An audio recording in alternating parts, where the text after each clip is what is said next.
Hello, welcome to the news on NTA International. I am Mina Daniels, and my sign language interpreter is Bamidele John. Let's begin with the headlines.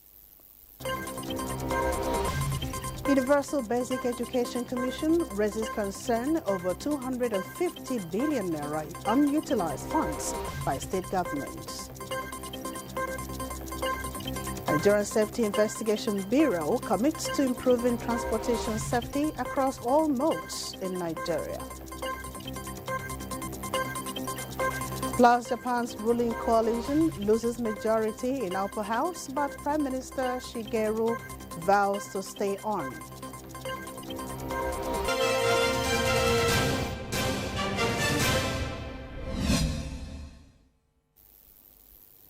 Japan's ruling coalition loses its majority in the upper house, but Prime Minister Shigeru Ishiba says he has no plans to step aside, and Ukraine's president welcomes French Foreign Minister Jean-Noel Barrot on a two-day visit. Uche Ugochukwu tells us more.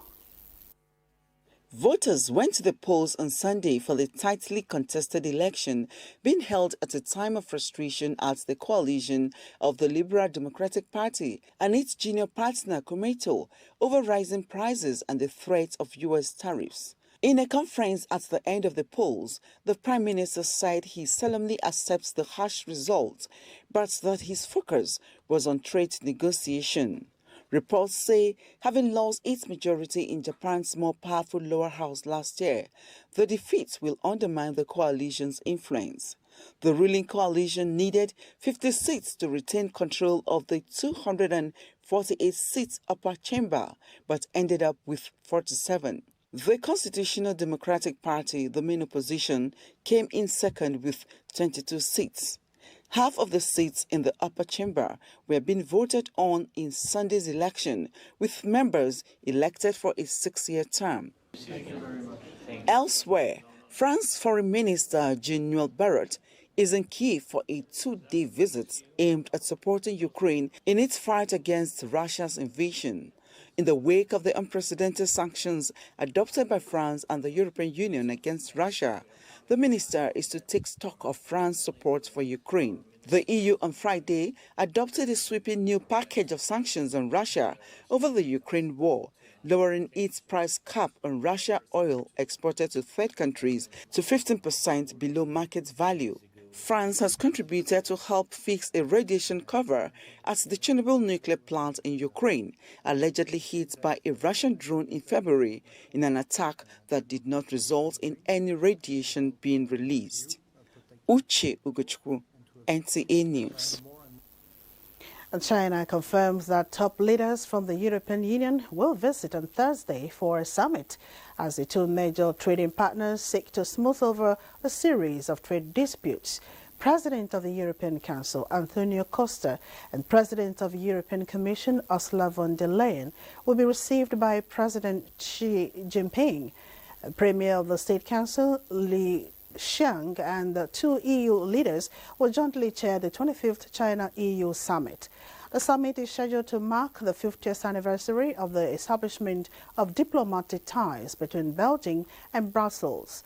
Meanwhile, it comes after the two sides have criticized each other for what each sees as violations of the principle of fair trade. Von der Leyen said earlier this month that the EU would look to rebalance economic ties with Belgium by demanding it eases market access for European companies and loosen export controls on rare earths.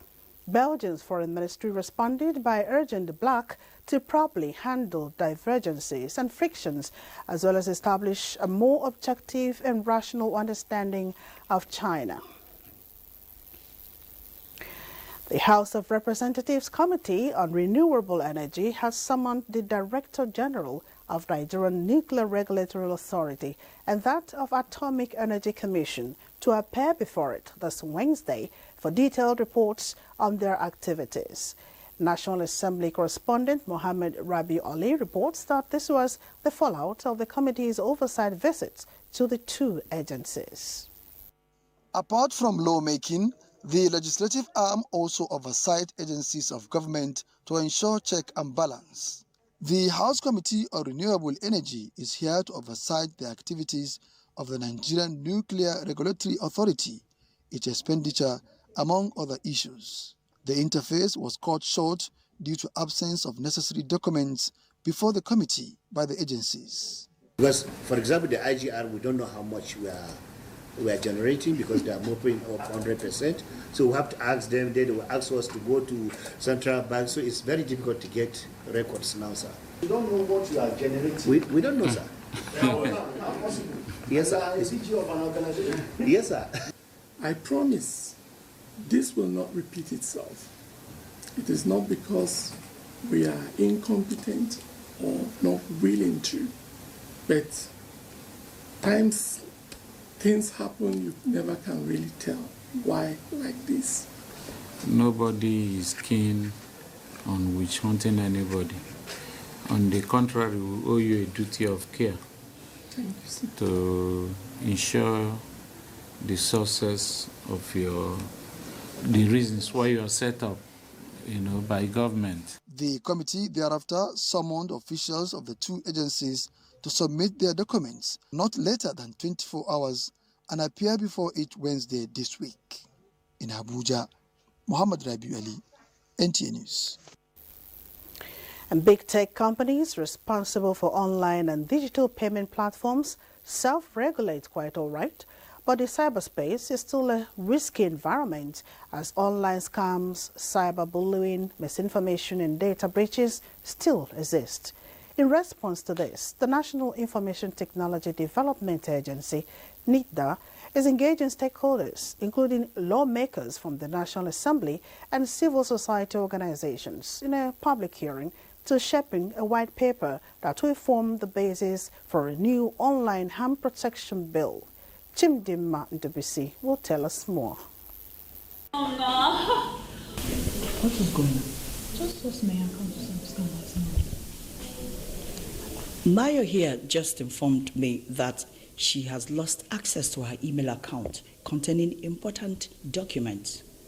It is for people like her and others who experience one form of cybercrime or the other that our bill on online harm protection is being proposed at the National Assembly.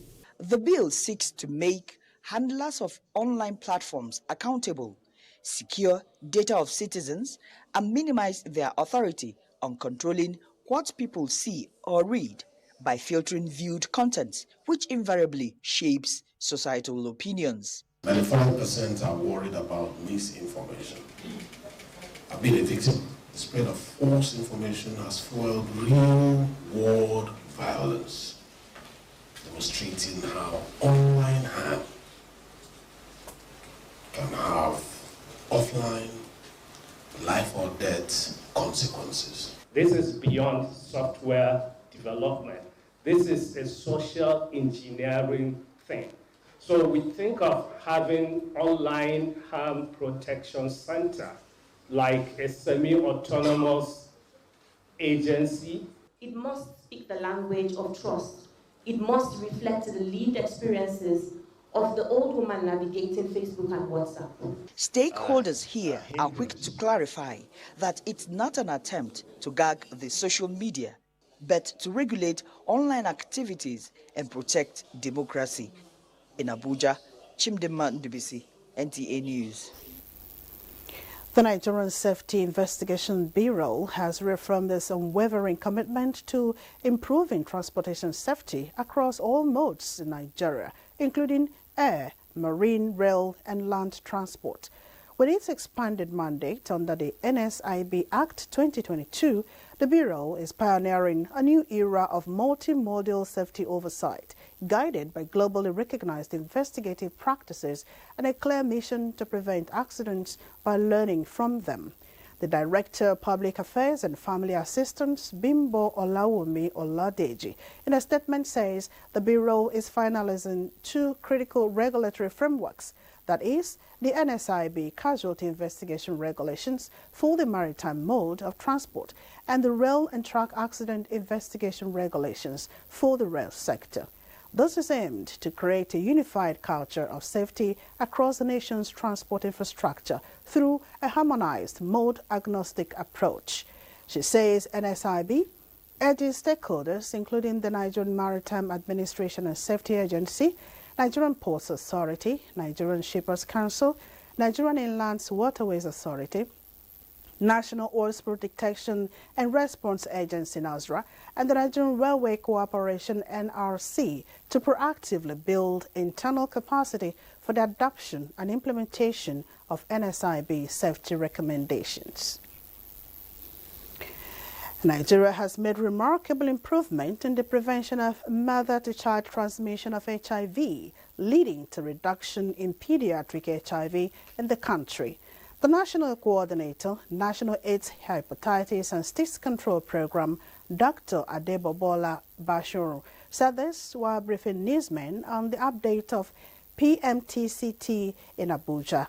The coordinator noted this is made possible by various interventions of the present government and partners on HIV response, which have led to reduction of vertical transmission rates significantly, with over 90% of identified HIV-positive pregnant women receiving antiretroviral therapy. He said NASCP remains at the forefront of Nigeria's national HIV response, with recognition to children and pregnant women as a vulnerable population. Entirely fit into the Free to Shine initiative of the First Lady of Nigeria, Her Excellency Senator Oluremi Tinubu CON. She's also leading this across the country, the Free to Shine campaign, and NASCAP has been very instrumental today. We've been part of this from day one, and some of these findings will speak to some of the objectives of the Free to Shine initiative to show where we are as a country, and definitely it's going to be a yearly event. The coordinator stressed the need for health journalists to rewrite Nigeria's narrative on HIV by themselves so people may know what Nigerian government is doing in line with the renewed hope agenda of the present government and Free to Shine initiative of the First Lady Oluremi Tinubu.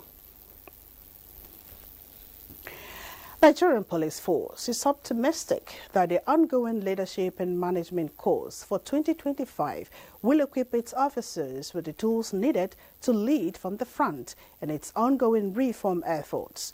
Inspector General of Police Kayode Egbetokun gave the assurance in a message at the opening of the program in Abuja. Francis Fum reports. For the 3 batches. At the heart of Nigeria's ongoing police reform efforts lies a deep need for leadership transformation. That is exactly what the 2025 Leadership and Management course aims to deliver. Organized by the GS Foundation in partnership with the United Nations Development Programme and funded by the German Foreign Office, this 2-week intensive program brings together officers from across the country, not just to learn, but to lead. Now we are here since 4 years to give some inputs in the mind, in the head, for the leading people, for the leaders of the Nigerian police force. All of them participating should actively be involved in the activities, discussions that will take place. The DIG expects that there will be the change agents that the police desperately needs.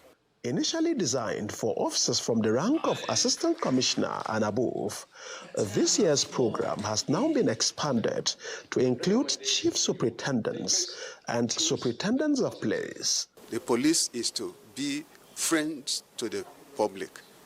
So the essence of the course is they learn and they go back. What they have learned, they pass it on to those ones that they are supervising. They might use the tools that we provide for how to deal with colleagues, how to deal with crisis, and how to manage teams and all that. Participants are being exposed to contemporary leadership principles, strategic planning, ethical decision-making, and community engagement models. Francis from NTA News. This is the news on NTA International. Time now for a break. We'll be right back with more.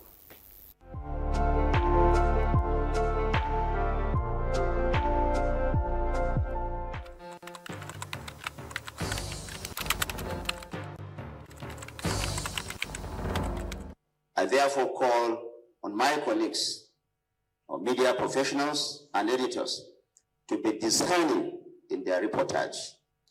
We must deny these groups the undue publicity they crave. We must take them off the front pages and accurately report them as the criminals that they are, without glorifying their acts or giving credence to their false narratives. These, of course, are not freedom fighters. They are murderers, kidnappers, and destroyers, and they must be presented as such.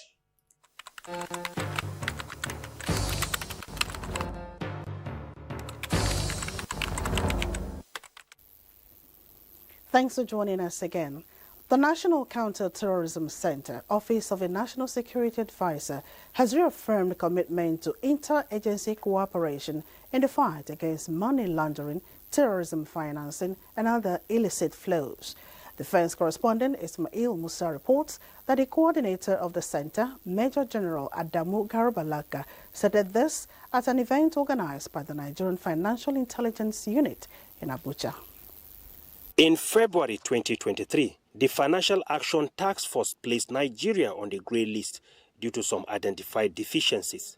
This sit-on-site meeting is focused on assessing Nigeria's efforts to adequately address strategic identified challenges to reposition Nigeria's financial system and international credibility. The rapid progress we have made since February 2023 to complete items on our action plan has been the result of a collective national effort.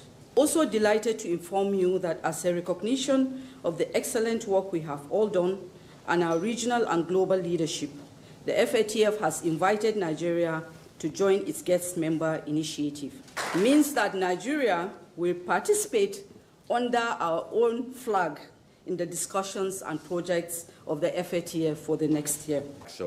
The coordinator, National Counter-Terrorism Center, stressed Nigeria has been consistent in the fight against money laundering and terrorism financing. This exercise represents a pivotal milestone in our collective journey to secure Nigeria's exit from the Financial Action Task Force grey list. It offers a final opportunity to test our level of preparedness and harmonize institutional response before the on-site assessment. The NFIU is determined to safeguard Nigeria's financial system and contribute to global fight against money laundering and terrorism financing through credible financial intelligence. In Abuja, Ismail Musa, NTA News. Traditional rulers from the South and concerned stakeholders have advocated for a reserved seat for women at the National Assembly to give the female gender a sense of belonging. This was at a public hearing by the House representatives on the review of the 1999 Constitution, where they also canvassed for stipulated provisions for the traditional institution. Doris Akomoye has details. Worried by the lacuna and issues surrounding some sections of the 1999 Constitution, stakeholders have continued to canvass for the review of the documents for equity and justice to give Nigerians a sense of belonging. This, the House of Representatives is painstakingly bringing to the doorstep of stakeholders for input and inclusivity in the nation's scheme of things. One among several requests by a joint section of stakeholders from Bayelsa, Delta and Edo states is a reserved seat for women at the National Assembly. Thus, the traditional rulers open will increase the number of women representation, even development and attract dividend of democracy to the grassroots. Women who are elated with the review express hope that the bill will be given speedy passage to deepen democracy and a voice for the female gender. And when it's passed, House of Assembly will also have women, more women in. So when this is done, women representation will just come up. The traditional rulers, who are the custodians of tradition and culture, appeal for their remuneration to be included in the Constitution to enable them function effectively. They are not entitled to security vote. They don't have any constitutional duty. We are doing that. Giving a constitutional role to traditional ruler, we give them more empowerment to be able to carry their people better along. In Yenagoa, Doris Akomonye, NTA News. The complex challenges of migration, conflicts in global trades, and climate change call for the attention of legal practitioners that are versatile in international law and diplomacy. This explains the thrust of a week lecture at the instance of the Nigerian Institute of Advanced Legal Studies in collaboration with the International Law Association. Austin Ayebe of our Judiciary Desk reports. International law faces numerous challenges in addressing contemporary global issues, including climate change, human rights violations, and cyber warfare. While it provides a framework for cooperation and dispute resolution, its effectiveness is often tested by the complexity of globalization, shifting power dynamics, and the emergence of threats. It is this growing tension between national sovereignty and the need for global cooperation that informs this training of legal practitioners who are to be taught on current international law and diplomacy with the aim of regulating state behavior with respect to autonomy of individual nations. Even if the political actors globally are acting because of overreaching interest, there should remain a group of people who will be more informed, more knowledgeable about how the rules of international law are supposed to be observed and respected. We've seen the rise in condescension diplomacy, in which some countries are taking unilateral measures to shape global trade, again without respect to other countries, which is contrary to multilateralism and international law as we've known it over the years. This shows that we need to deepen our capacity. Keynote speaker and Nigeria former ambassador to Sudan, Safiu Olukayode Olaniyan, says the potential for international law to promote peace, security and justice across borders requires a combination of strong international cooperation, adaptable legal frameworks, and a commitment to upholding fundamental human rights. Diplomatic discourse requires knowledge, not just superficial knowledge. You really have to understand what you are up against, and that is what sharpens your skills to effectively deal with the circumstances as they come. The training draws participants from the public and private legal firms as well as law school. In Abuja, Austin Anyebe, NTA News. The Universal Basic Education Commission, UBEC, is once again sounding alarm over the recurrent failure of states to access and utilize intervention funds. Over 250 billion naira meant to support basic education remains idle across the 36 states and the FCT, prompting a fresh round of stakeholder training to tackle the bottlenecks. The report. In the last 6 months, the Commission says 92.4 billion naira in UBE matching grants has been accessed by 25 states and the FCT. Additionally, 19 billion naira under the 2023-2024 Teacher Professional Development Fund was disbursed to 32 states and the FCT, while 1.5 billion naira was released for the School Improvement Program across 1,147 communities in all 36 states and the FCT. Despite these strides, over 250 billion naira in UBE intervention funds remain unaccessed, even among states that accessed funds. UBEC notes recurring issues such as delays in project execution, fund diversion, and non-compliance with due process in contract awards. To address these lapses, the Commission organized a 3-day training workshop for SUBEB's directors of finance, internal auditors, and matching grant desk officers. The goal is to strengthen transparency, improve fund management, and ensure basic education funds are channeled to impact learning at the grassroots. It is not the quantum of fund deployed to state that matters, but rather how efficient, effective the fund managers for the benefits of the target learners. UBEC emphasizes that all stakeholders must work together to ensure every naira allocated to the UBE program is properly accounted for to meaningfully improve the educational outcome of the Nigerian child. And next is a check on Tuesday's weather prospect in Nigeria and other cities of the world.